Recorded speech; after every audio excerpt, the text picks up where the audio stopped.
intense prayer. Intense prayer. Connect with Paramashiva.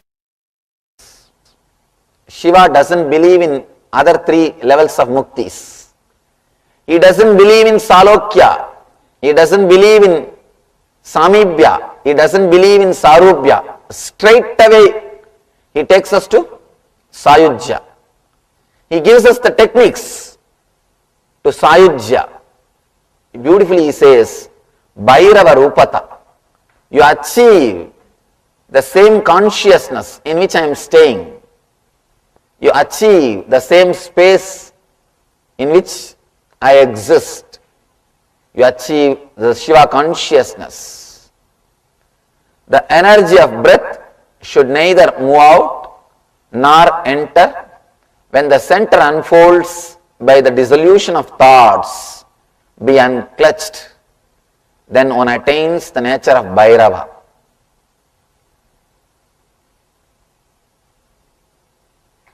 The key in this whole sutra is be unclutched.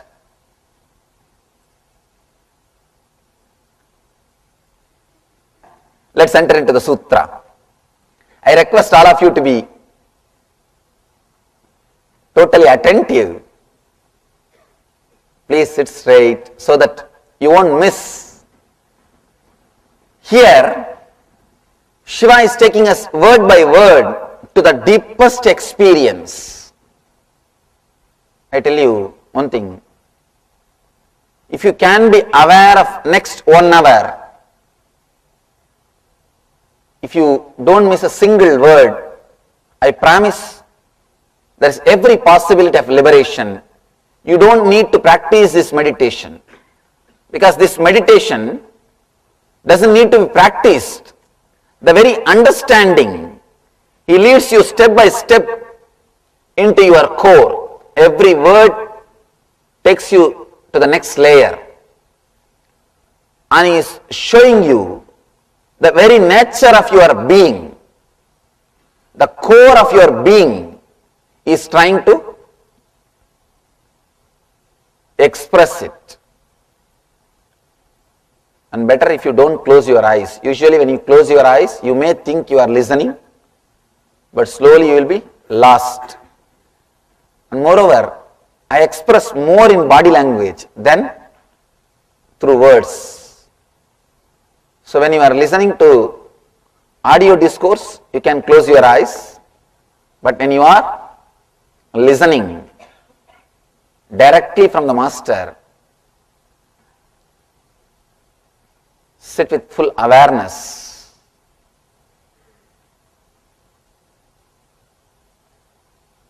Navrajanna Vishaktir Marutrupa Vikasite Nirvigalpataya Madhye Taya Bhairava Rupata. The energy of breath should neither move out nor enter.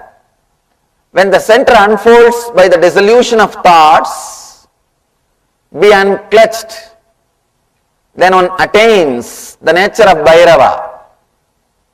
Then one attains the Shiva consciousness. You don't even need to practice this technique.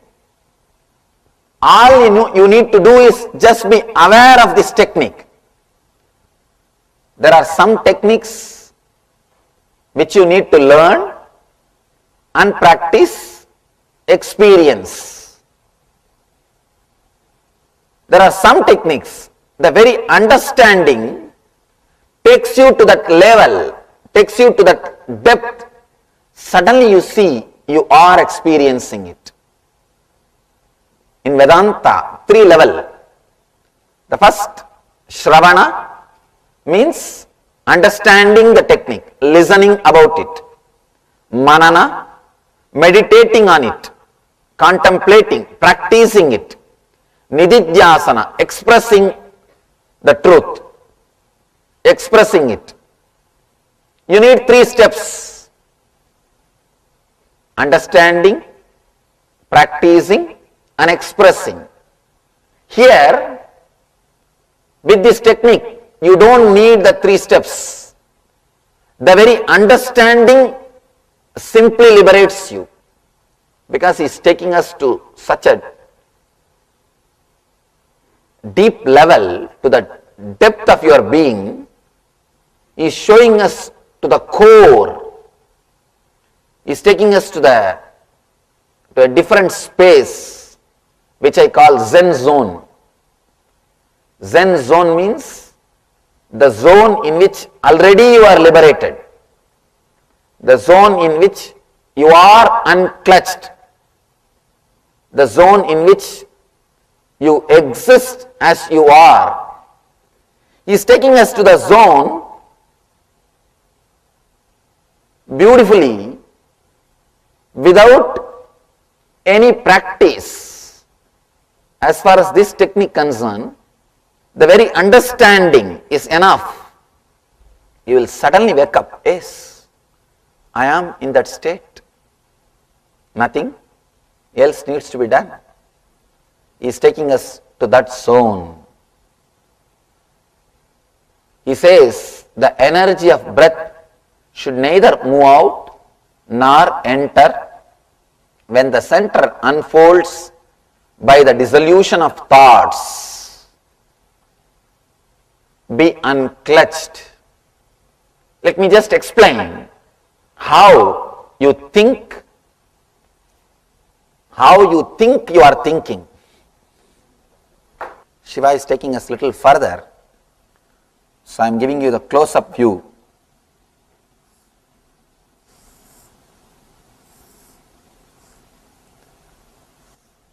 This is what I call neutral space.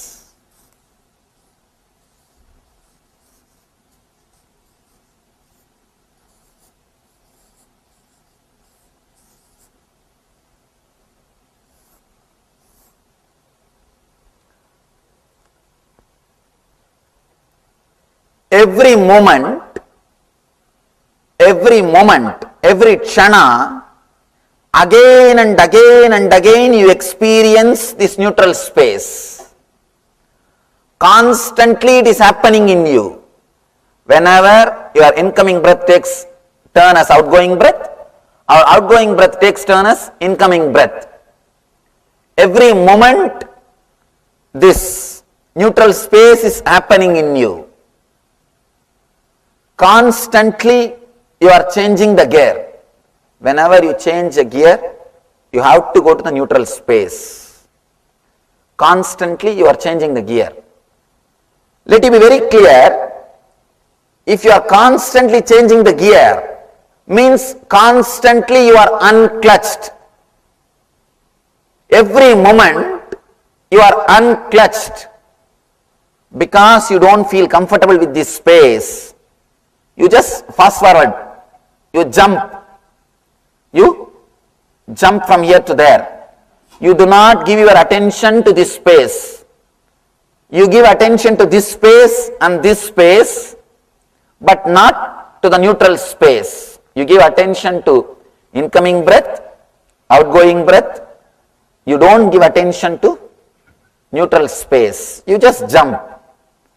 You fast forward, jump the neutral space.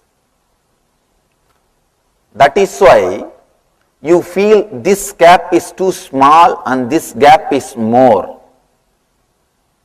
That is why you feel the incoming breath time and outgoing breath time is more than neutral spaces.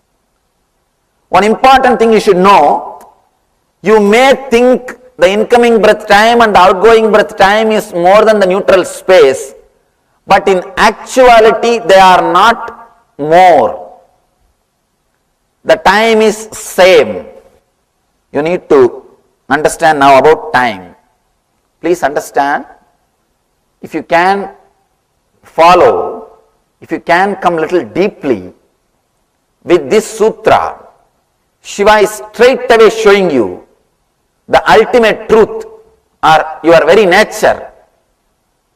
Shiva doesn't believe in changing your activities. He believes in changing your belief about yourself. Here, Shiva is not giving you any rules. He is just taking you step by step to the core of your being and gives you the clarity. You are not what you think. You are not what you are thinking as you. Be very clear. Kshana means the gap between one thought and the other thought. It is not second.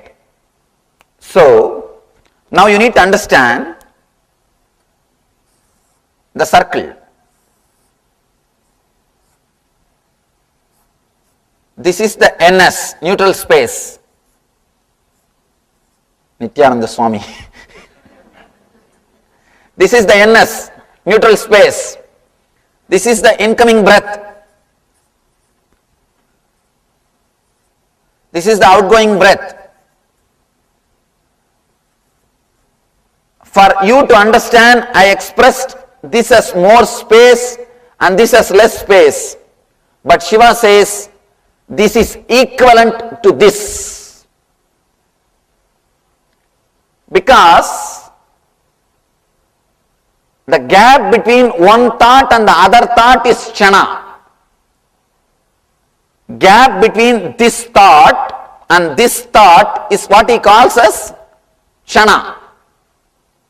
And he says further, whether you give your attention or not, this space and this space, the NS, the neutral space and the incoming breath, both spaces are equal.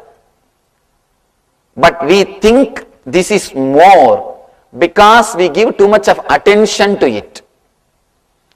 Even if you give too much of attention to it, this is not more. Let me give you one small example. If you are sitting with somebody with whom you feel completely comfortable, in tune, you are just relaxed, even if 2-3 hours passed, you will not know how time flies. Suddenly you realize, oh God, it is already 8 o'clock, I have to run, I have so much of work.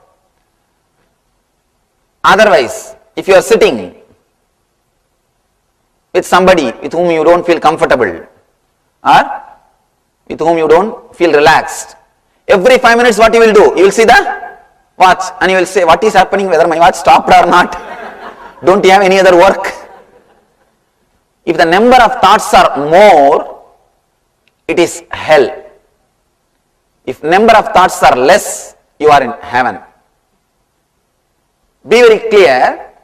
If number of thoughts are more, chronologically same time, but psychologically you feel time is more. Because you give more attention here, you think you have more thoughts here, you think this space is more than neutral space.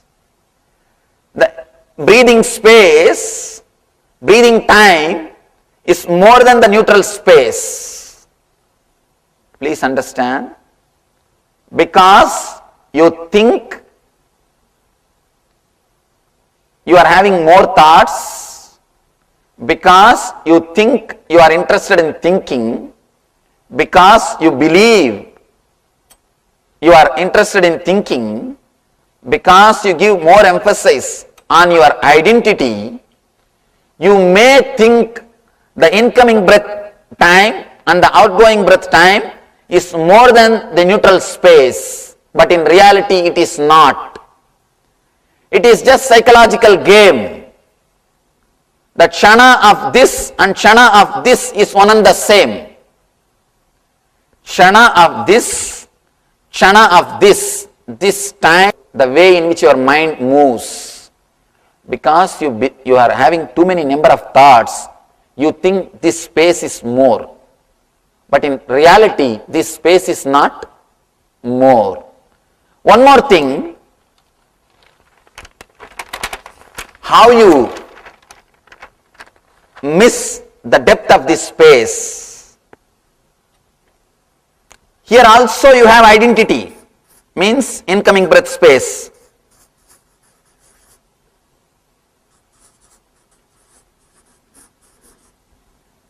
outgoing breath.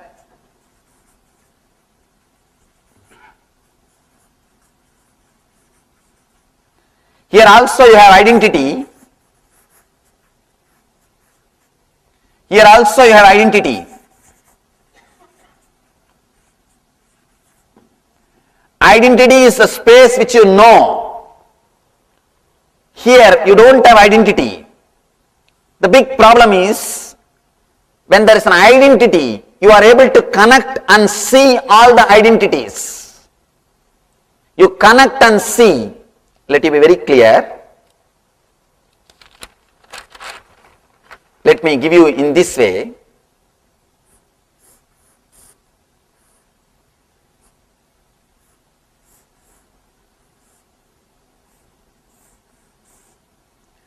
This is the incoming breath. This is the outgoing.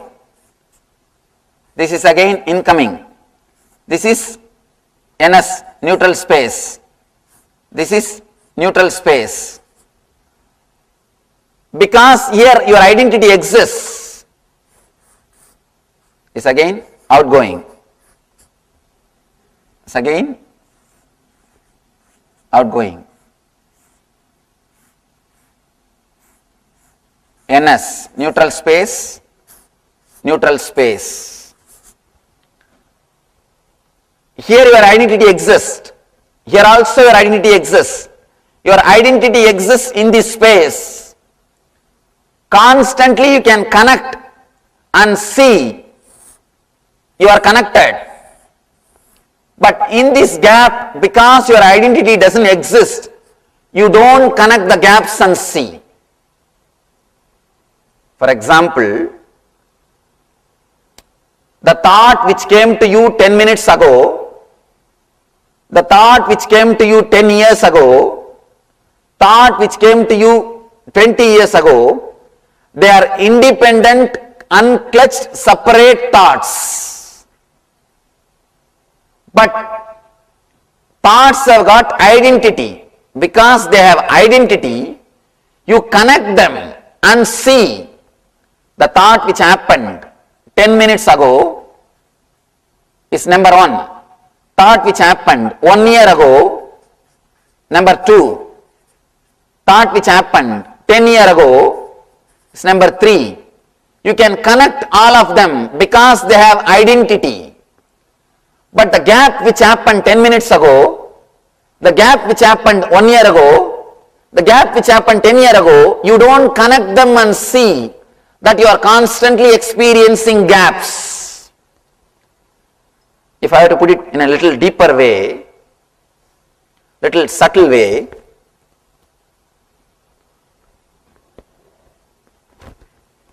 the suffering, the depression which you had 10 years ago, the depression which you suffered 7 years ago, the depression which you suffered 3 years ago, the depression which you had yesterday, all of them are independent, individual, unconnected thoughts. But because they are thoughts, you start connecting all of them and create the shaft of depression. You have an idea that your life is depression. For last 10 years, I am suffering with depression, Swamiji. You create a big shaft.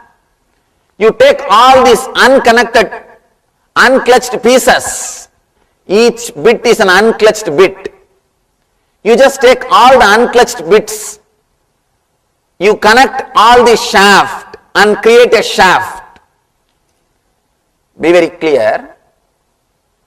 The pain which you had 10 years ago, the pain which you had 9 years ago, the pain which you experienced 7 years ago, the pain which you experienced 3 years ago, the pain which you experienced yesterday, all of them are unconnected, independent, individual thoughts.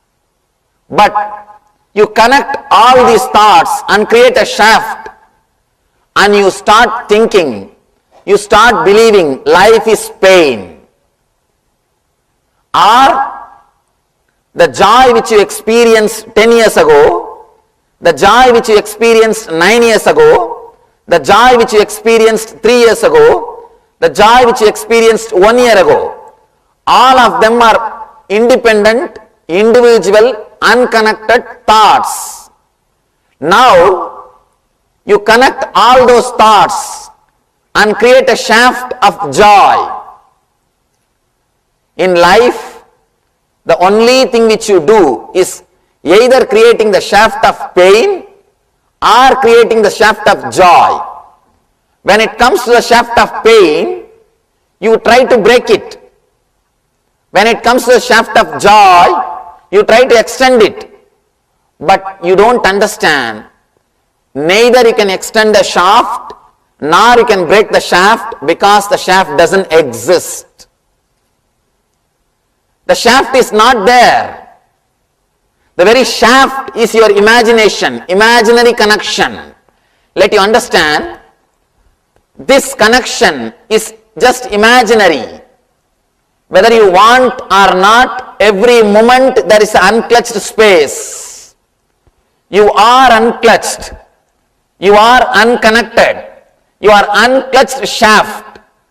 But just because of your imagination or fear of losing identity, you create constant connection to maintain your identity. This identity or this connection is imaginary.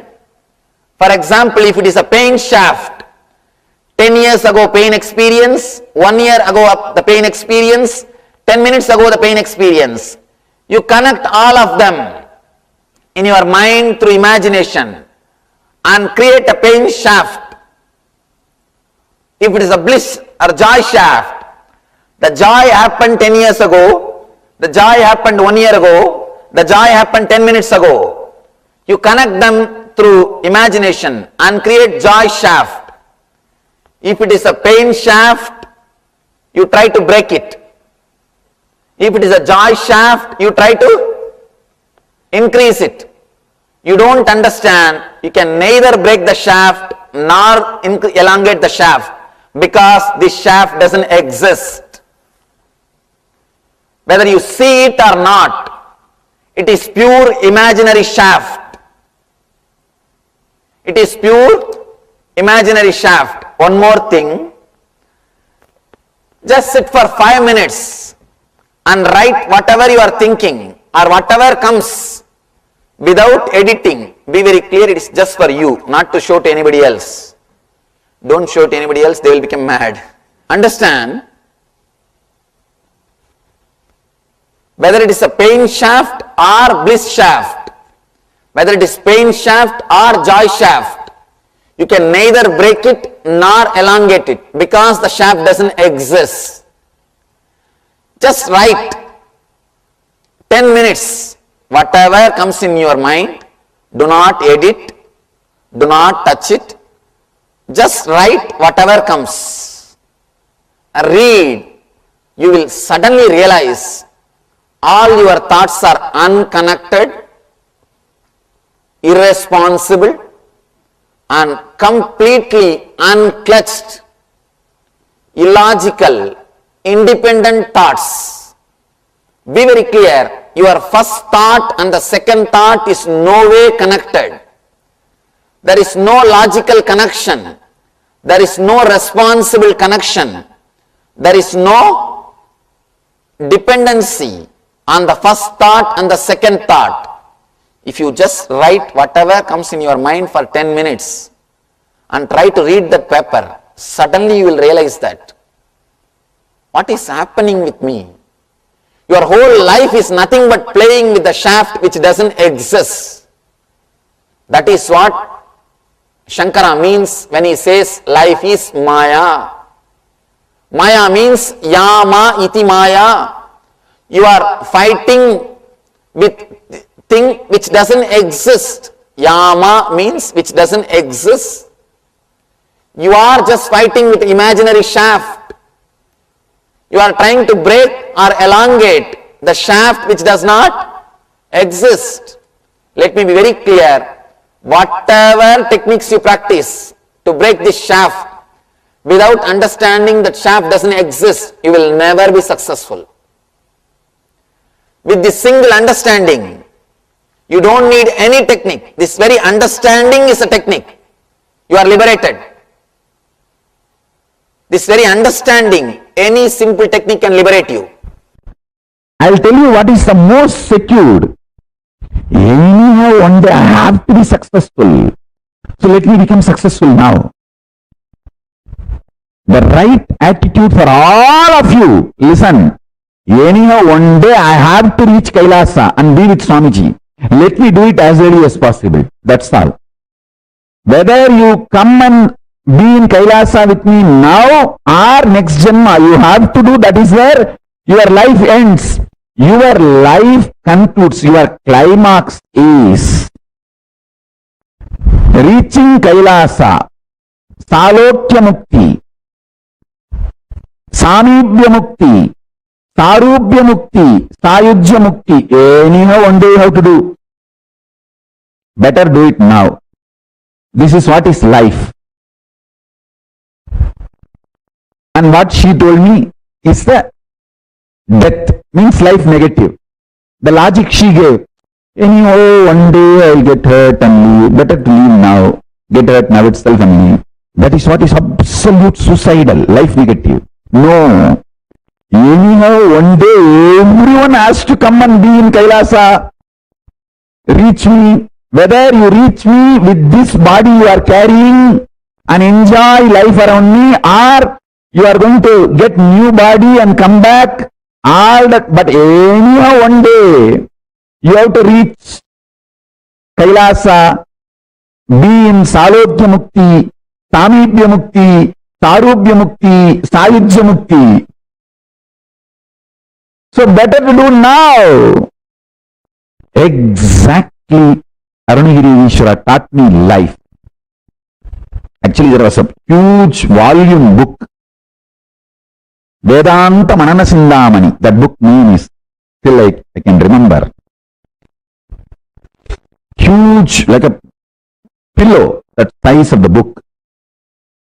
And my grandfather brought that book to me and then said that the class for you is going to start on this subject.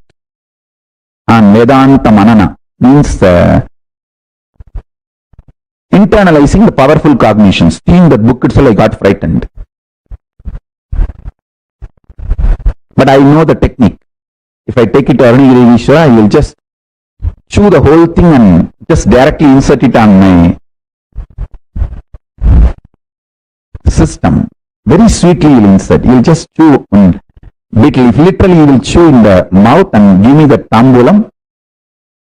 I'll just take his hand and take it from his hand. Will not leave even one small bit in his fingers.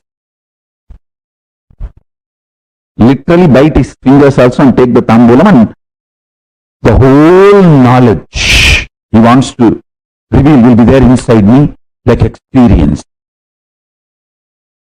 So I thought, let me do simple process. Like literally downloading. I took that book and gave it to Ardhanareshwara and said, my tata told me that I have to start reading this book and they are going to start the class. Then the discussion turned.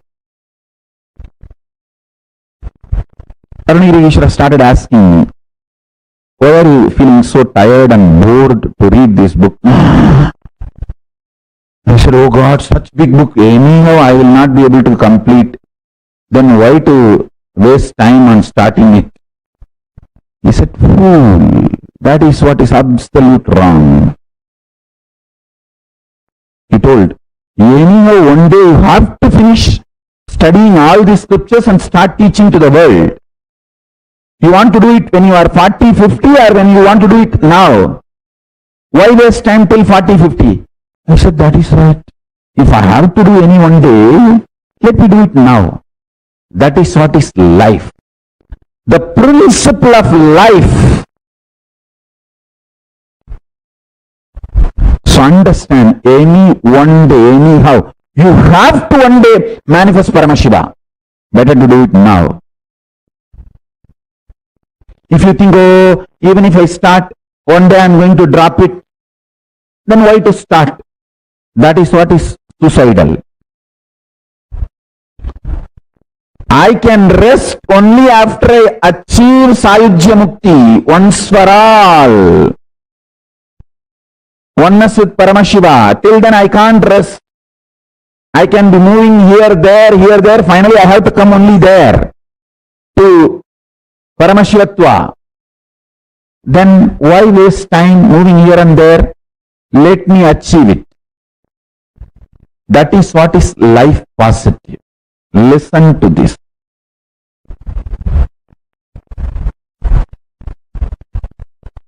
The moment that clicked with me, with Ardhanareshwara, I just took the book and said, Swamiji, bless me that I will master this book.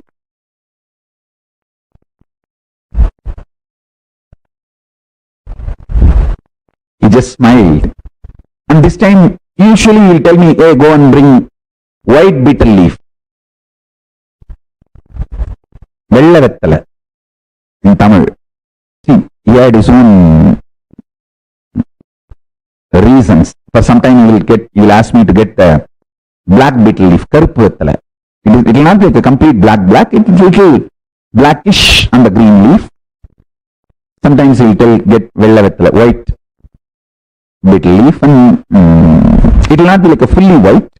It will be a little white shade in the green. So this time he neither told me to get the betel leaf, nothing. He just took something from his teeth. I saw it's a sugar candy and put it in my mouth. And I just saw that whole knowledge of that book, Vedanta Manana Chindamani, has just got into my system.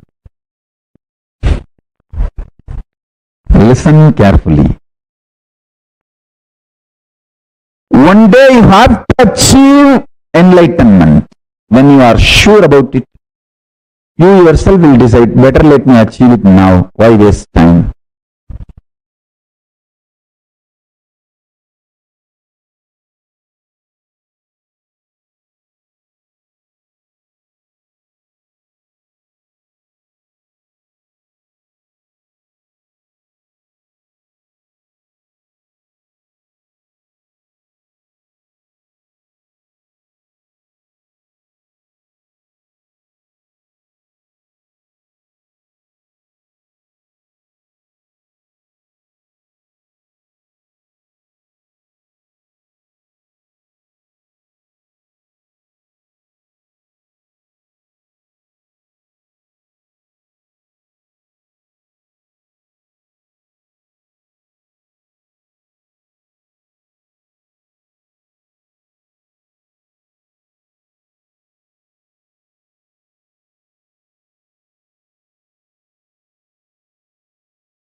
Ganga आयाम.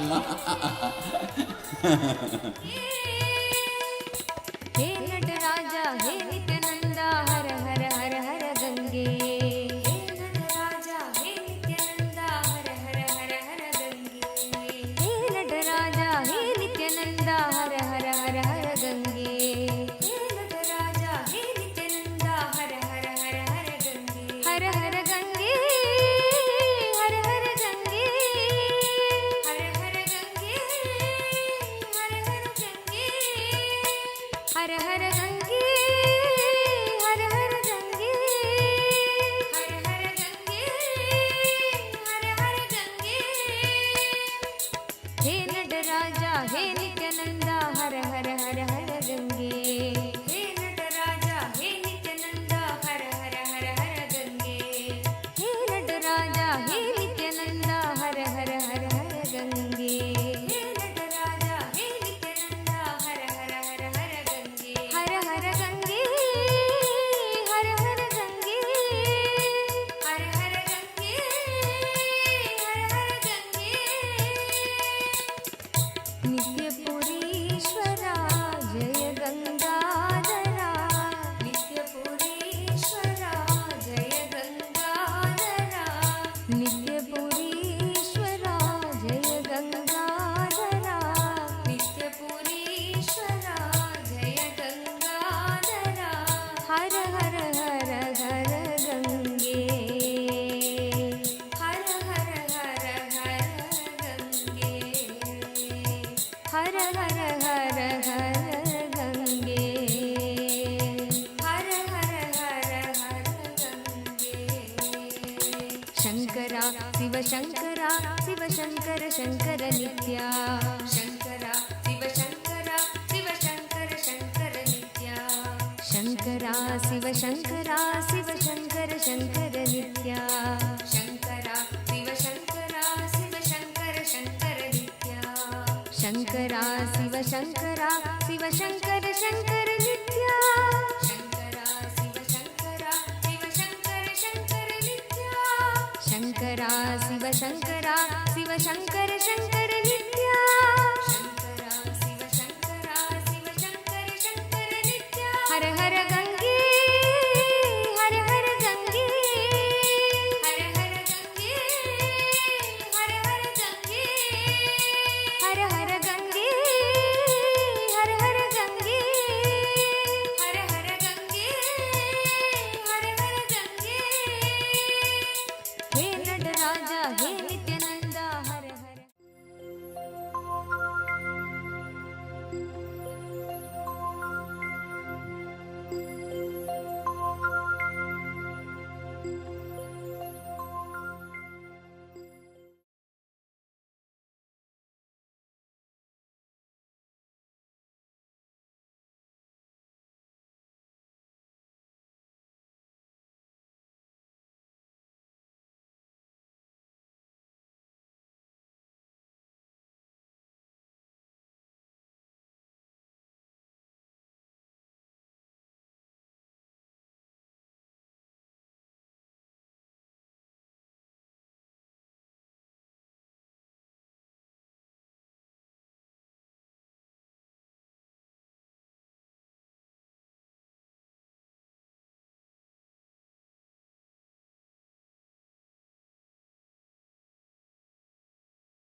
Nityanandam, we all just had such a powerful revelation from Swamiji on what is Sayujya Samadhi.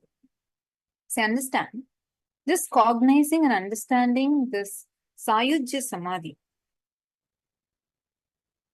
can actually awaken the possibility for you also to experience this state. See, to understand this, you know clearly that anyhow one day I need to be successful. So let me start being successful from now. That attitude when you experience is what leads you to have the Sayujya Samadhi. Mahadeva Paramashiva declares that Sayujya Samadhi, Sayujya Mukti is you becoming one with Paramashiva himself as he is. Now let us do one thing. How many of you are able to see in your life? In multiple aspects, you keep postponing things in various different aspects of your life. Take a few minutes and list down 10 areas wherever you are having this pattern in your life. Like Swamiji said, anyhow, one day I have to do. So let me better start it now.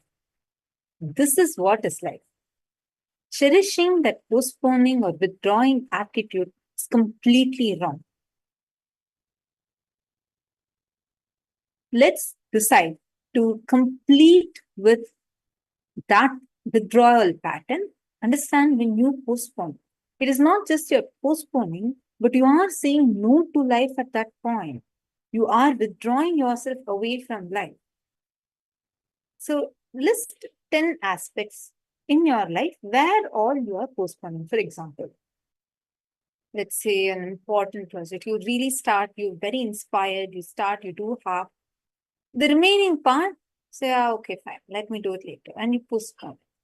Or somewhere where you are just stuck with a particular problem, you decide it is impossible and you start postponing it. Like this, find out different aspects of your life where all you are postponing in your life. Let us start now.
Hope all of you have finished writing this.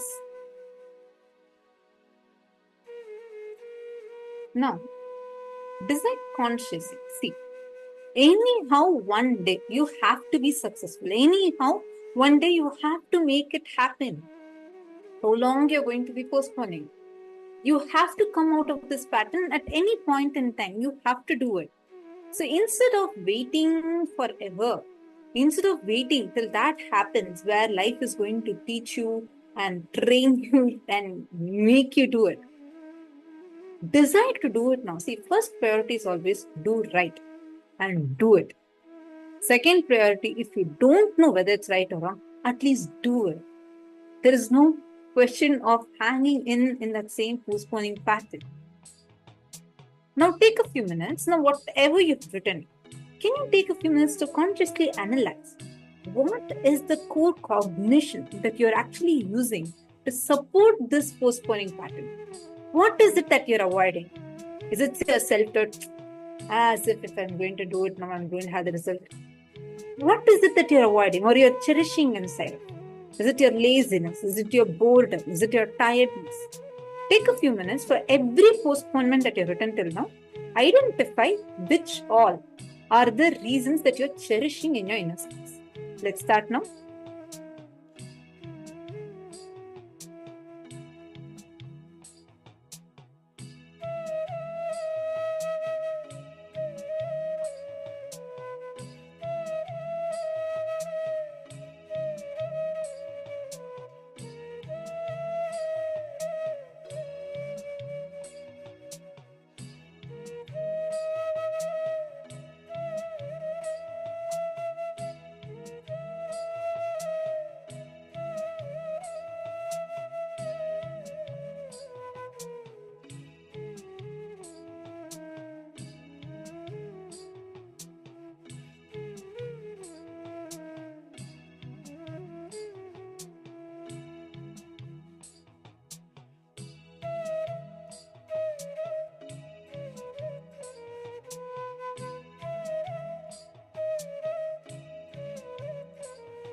I request all the participants to please relax.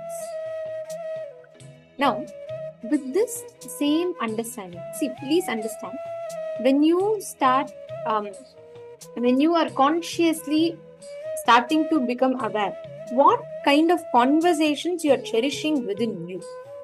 Are you giving yourself a justification-based lifestyle? Do you tell yourself, hey, it's okay. Anyways, I have to, anyways, I'm not doing it right now, so it's okay, let me leave it. Or are you entertaining and engaging matured conversations with yourself? Matured conversations means where you're constantly aligning yourself, you're constantly aligning yourself to your goal, to your purpose.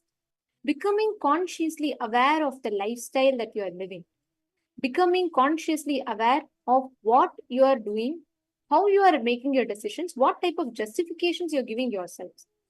When you become aware of this, when you become consciously aware of what type of lifestyle you live, you will see suddenly every aspect of your life, you will have so much of awareness in all the decisions you make, in all the things that you decide.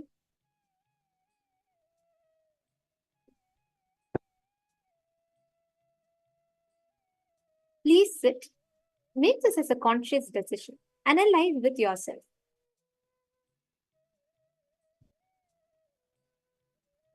When you make this decision, please understand anything you interact with in life, whether it is tough situations, whether it is, you will not give up because, anyhow, one day you have to be successful. Anyhow, one day you have to be healthy. So better get up now and start becoming healthy. Become aware of your lifestyle. Anyways, one day you have to become conscious about your life. You can't live your life in unconsciousness. So better do it now. Having this formula, anyhow, one day you're going to do it. So why not do it now? When you apply this formula, you will see that you will no more have this feeling of giving up, and you will not even have that as a choice. For you, giving up will not be an option. That space, when you're not giving up and you decide to ferociously manifest what your goal is, that lifestyle is the best lifestyle to have.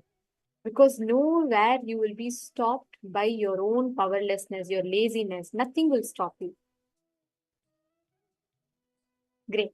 Now, let's all enter into the power manifestation session, okay? I request all the participants to settle down now. Sit with yourself and start manifesting the power. Listen very carefully.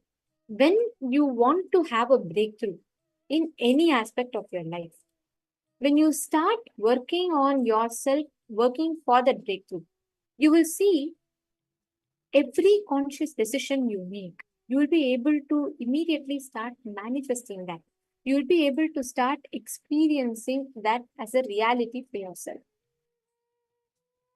Now, we're all going to be entering into the power of being able to sculpt your body consciously, being able to, any decision you make, any thing you want to alter in your body, you will be able to consciously design your body and you'll be able to sculpt it the way you want.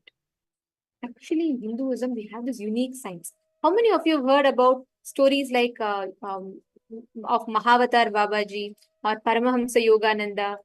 Or how many of you have heard stories where Hanuman becomes big and, small as per his will? Actually, the science is unique to Hinduism, where your body is not looked as a permanent fix. This is how it is going to be, and you can't change anything about it. No. In Hinduism, the way you manifest the experience with your body, you are constantly, the whole science, understanding with your body is you can shape it the way you want. You can consciously design your body the way you want. If you just understand the constitutive principles on which your body is built, you will be able to shape, align your body exactly the way you want. In the Vijnana Bhairava Tantra, there's a very beautiful pramana where Swamiji is explaining the same science. In Paramashiva reveals in Vijnana Bhairava Tantra, in the 54th Sutra, 31st Dharana, Swadehe Jagato Vapet सूक्ष्मतराणि च तत्त्वानि यानि निलयम् ध्यात्वान्ते व्यज्यते परा. Cognize deeply that from the subtle to the subtlest constitutive principles of your whole body, Swadeha, or of the whole universe, simultaneously consists of essential reality. They are being absorbed in their source cause, Sadashiva. By the experience of such restful awareness, one becomes complete from all thoughts in the ultimate universal divine power. Paradevi, Adi Shakti is revealed and the supreme power manifestation happens. This science, how you can consciously, when you connect to your body from the space of oneness, means you become aware of every principle that your whole body is built on. You will become conscious about every aspect just for your will. You will know what exact changes you want. Now, let us start with a simple round, right? What we are going to do is, we are going to be manifesting the power, the ability to any part of your body, right? You're going to take a few minutes and you're going to heal any kind of acne marks on your body. Any marks that you have, any birth marks, any scars that you have, and you want to heal it, right? Listen carefully. You're going to bring your entire awareness to that one part of your body, cognize and experience yourself just in that one part. You will suddenly see so much of the Kundalini Shakti will just rush to that part and start fixing it. You'll be able to experience that tingling sensation. You'll be able to feel that energy manifesting in that part of your body. Please sit straight with your head, neck, and spine in a straight line. Chant the mahavakya. Paramashivoham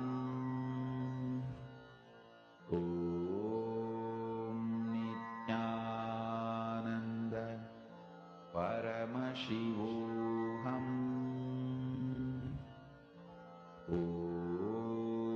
Nityananda Paramashivoham Nityananda Paramashivoham Nityananda Paramashivoham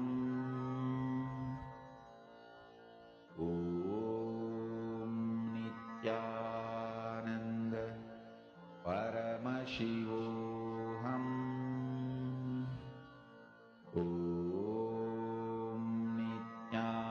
Nityananda Paramashivoham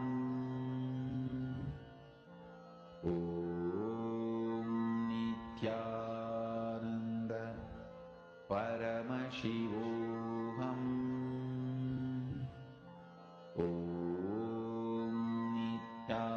Nityananda Paramashivoham Nityananda Paramashivoham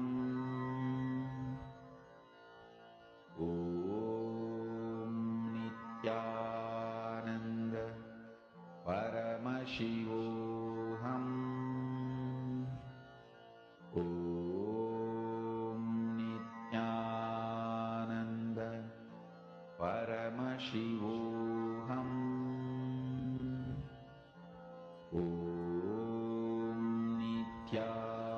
Nityananda Paramashivoham Nityananda Paramashivoham Nityananda Paramashivoham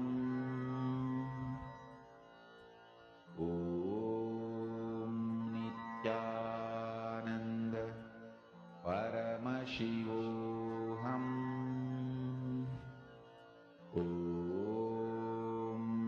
Nityananda Paramashivoham